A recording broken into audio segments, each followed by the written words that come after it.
яғни Аллаға жақындататын болса, онда бұл дүниеде қайыр бар.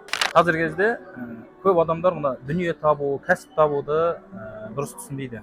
Біреулер дүние табу керек, бай болу керек, кәсіп жасау керек, бұл мұсылманның міндеті деп жатса, енді біреулер керісінше дүние таппау керек, адам захид болу керек, дүниеден безген болу керек деген осындай бір екі түрлі көзқараста жүрген адамдар бар.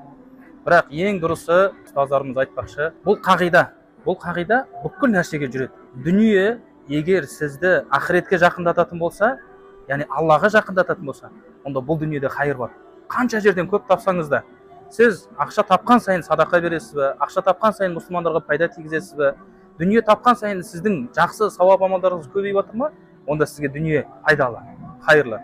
Ал егер керісінше дүние тапқан сайын сізді Алладан алыстататын болса, онда ол дүниеде ешқандай қайыр, береке жоқ болады.